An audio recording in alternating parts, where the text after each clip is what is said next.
Good morning, good evening, whoever you are, wherever you are, whatever you might be doing. We wish to welcome you to the Silverlight Show. The silverlight shines to illuminate that which lies hidden in darkness. For those of you tuning in today to hear a pretty long ramble about water, we welcome you in. This is a long story. So, if you want to get to the TLDR, go straight to the end. I've mentioned before I live at the tip of a key, which means all the crap winds up on my front lawn at some point or another. I got a McDonald's cup right there right now. I haven't had McDonald's in years. Not going to say I never have. I certainly did as a kid, and certainly in university, McDonald's was a valid option. But I'm at the point where a burger and fries are not the best things that I can put in my body. And to be honest, there's a lot better options out there for me. You might like them. You might have the exact nutritional profile that needs exactly what they have. I'm not saying anything bad about them. But what bothers me is the way people just throw their trash out. And it goes everywhere. Because I'm the lucky person that all the wind blows at, and I get it all. As you can imagine, I spend a lot of time in the summer and in the winter clearing a lot of this stuff up. Now, there's an interesting clause in my property ownership. There's certain drainage lines that were cut in there by the city when they planned the area because they know floods happen. And this is one of the reasons that I spend time cleaning my property up, is because if I don't, first major rain that happens, like we're going through a week's worth of rain right now, so if I don't clean it up, all that stuff is going to wind up down a sewer, washing into a plant, and God knows what happens to it from there. We know it gets processed, but how exactly does it get processed? Don't know. I'm sure there's a wonderful instructional video on YouTube somewhere, but that's probably only half the story. What they do with the junk that they drag out of the water, just don't know. And a lot of cities don't even do that much. And so much goes down there that would dissolve before we knew about it. At some point or another, everybody's thrown something in the sink to get rid of it. Used cooking oil, throw it in the sink. Well, actually, they tell you you're supposed to freeze it, scoop it out, and then put it in your recycling bin. I've tried this.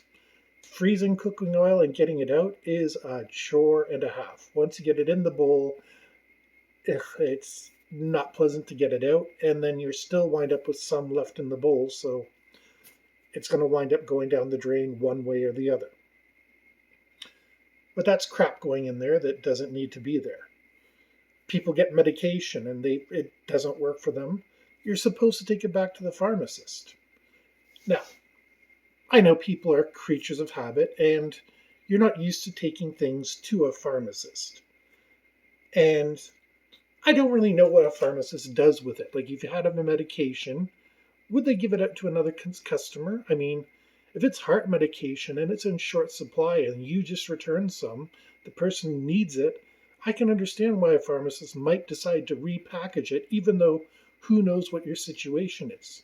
This wouldn't happen with any other product, but with a life-saving medication, they might have to. I mean, what's a pharmacist going to think if he refuses a patient when he's got a bottle sitting there and then the patient dies? This is in no way a bad reflection on a pharmacist trying to do a good deed and keep somebody alive.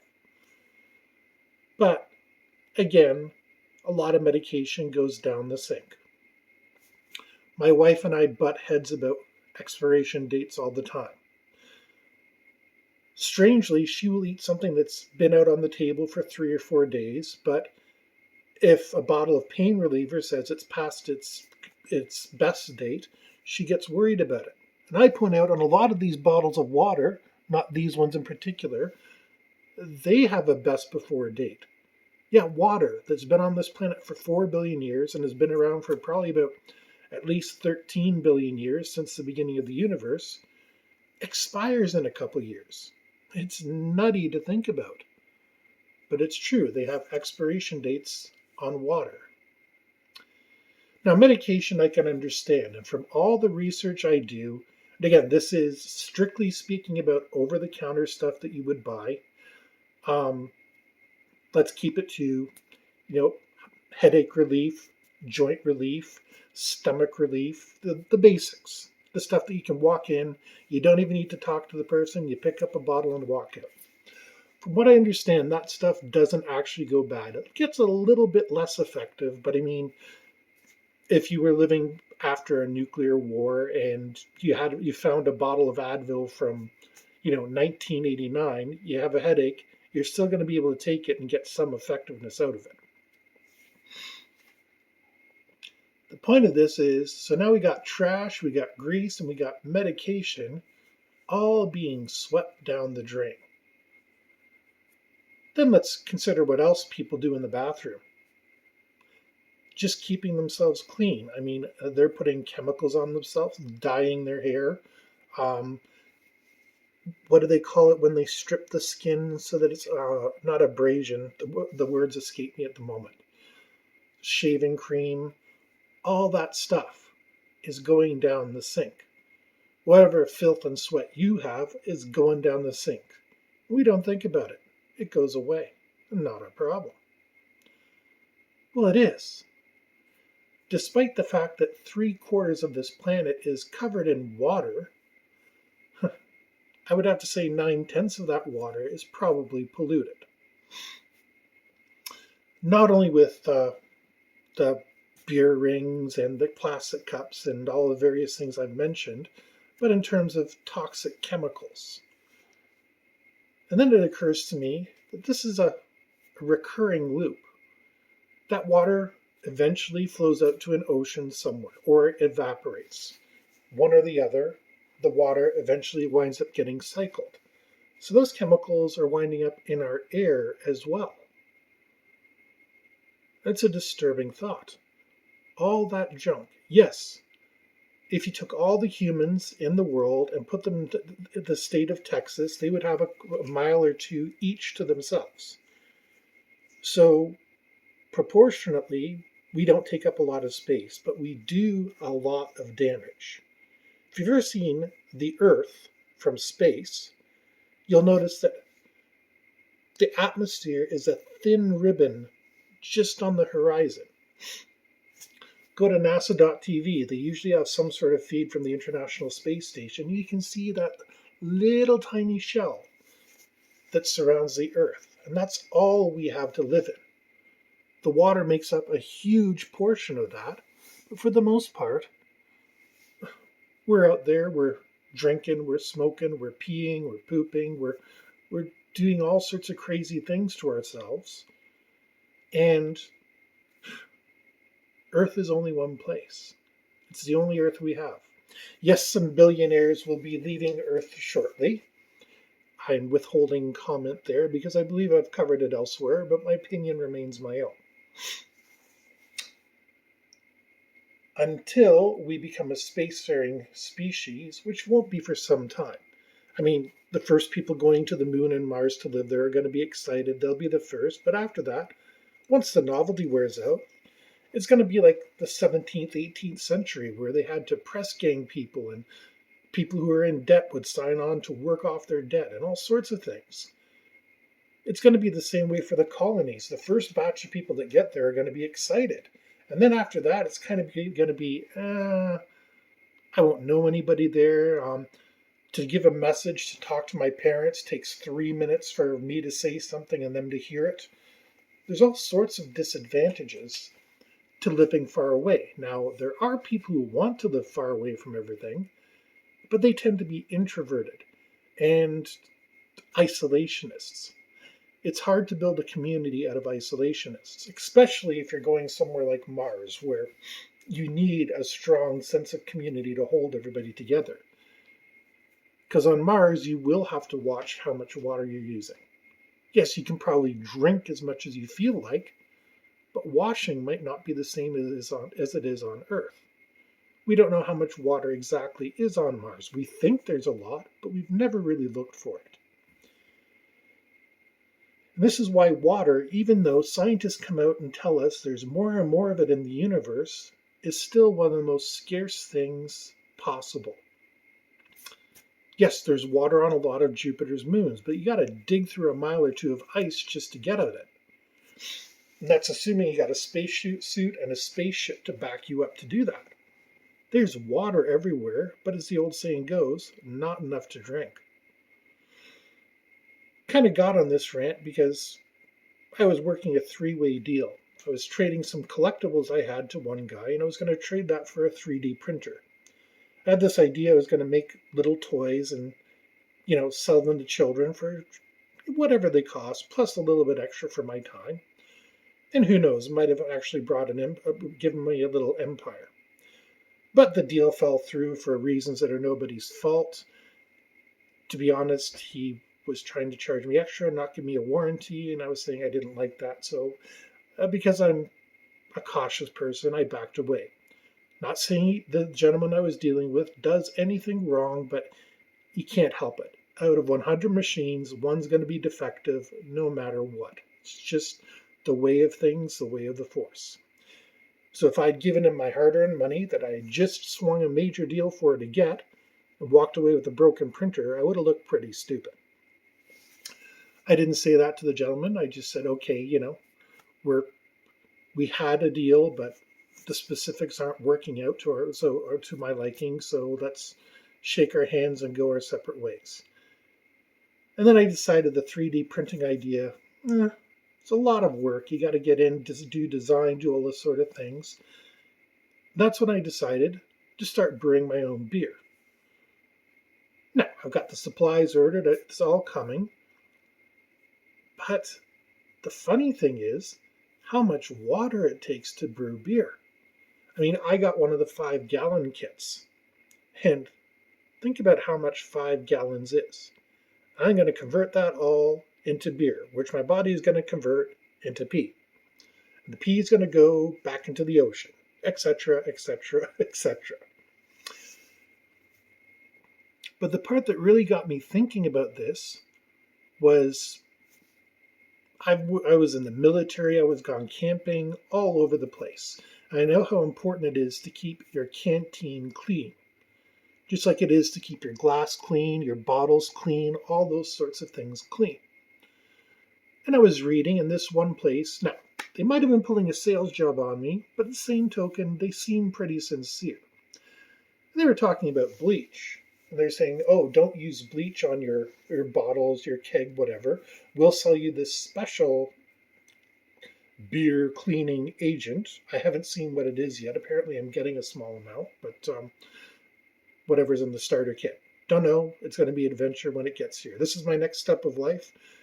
And if I'm right, I should be cutting my beer bill in half, if not more, and I'll be self-sufficient. So it's a win no matter which way I look at it. Back to the topic at hand, though. What would be the problem if I used bleach? Like, I'm not going to leave bleach in the bottle and pour yeast in and expect beer magically to happen. Obviously, you would use the bleach, and then you would clean the glass or bottle or whatever you're going to use. And that would make sense to me. But they were adamant you shouldn't use bleach.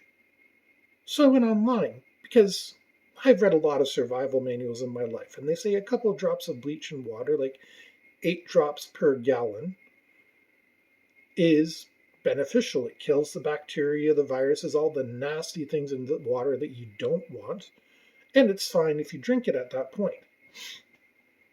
So why would it be okay from a survivalist point of view to have a little bit of bleach? And remember, I'm saying you use a solution to clear the bottle, can, whatever you're using out, and then you're going to rinse it again, so the amount of bleach in there would be insignificant.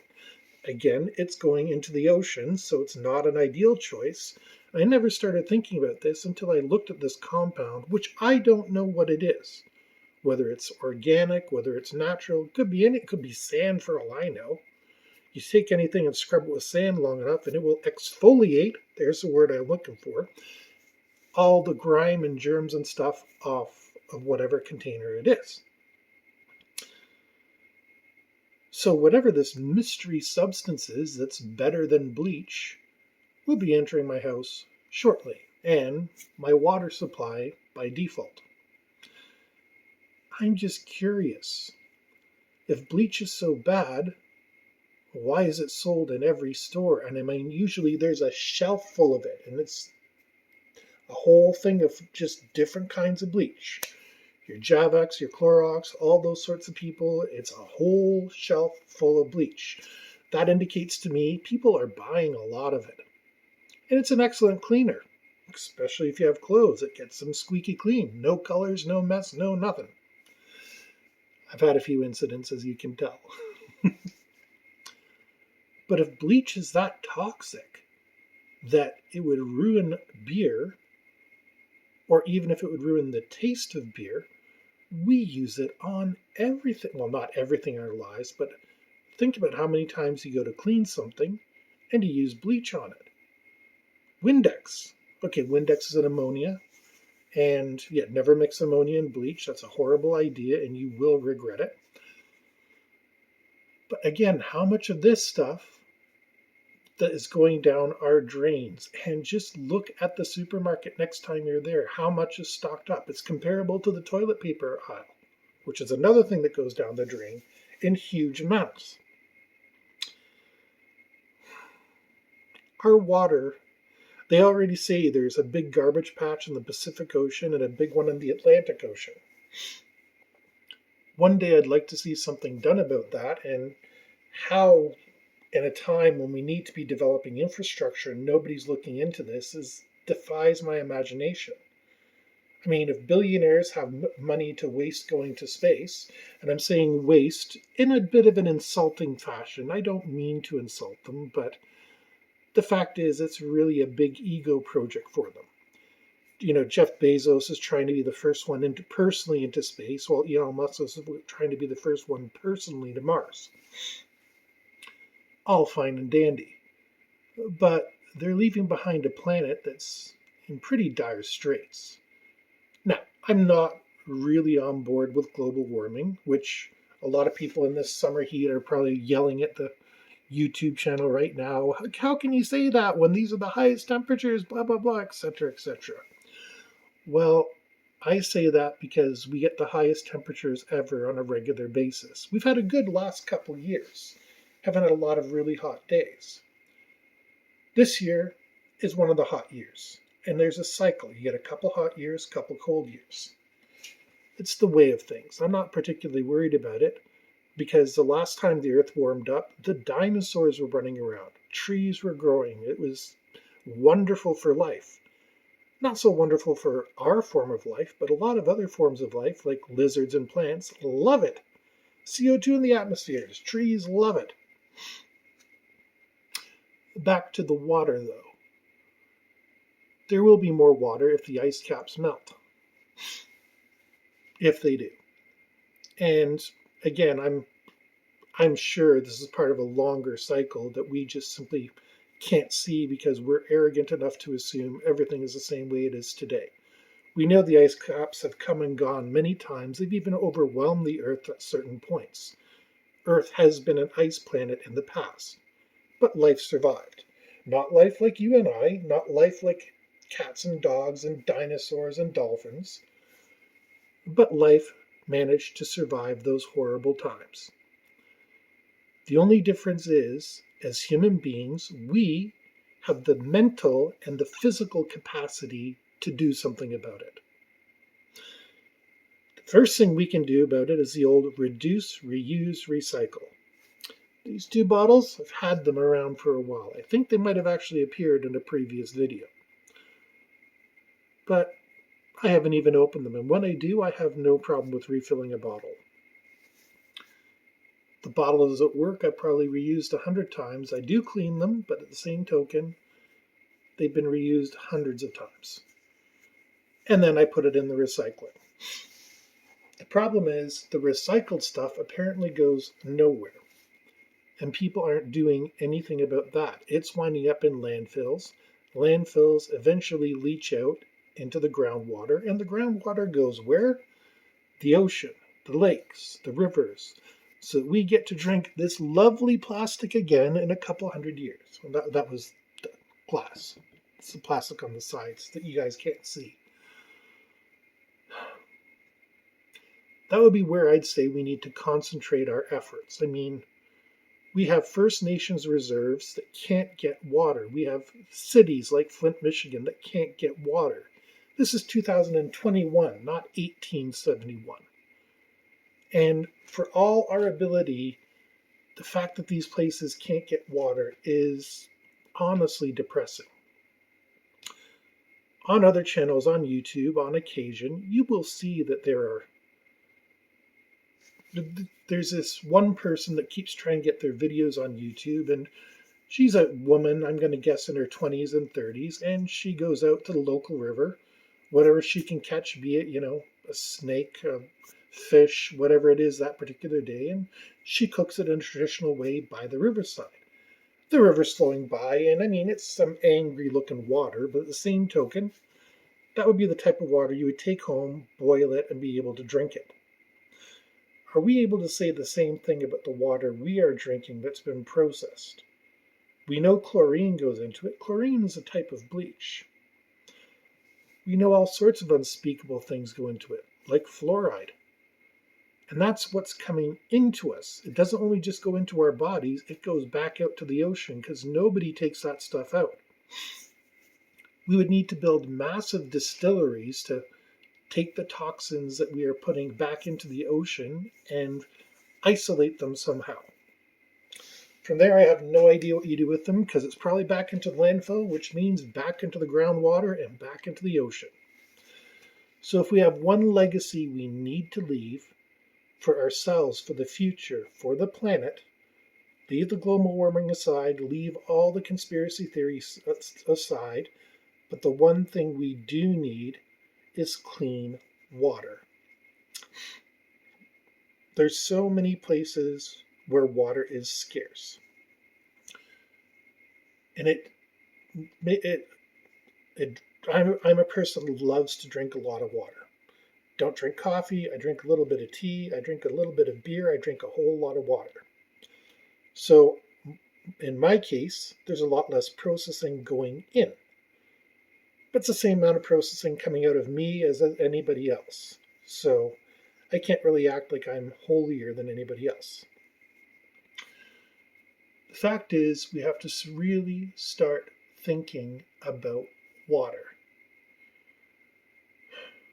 We only have one planet, there's only so much water, and distilling water takes energy.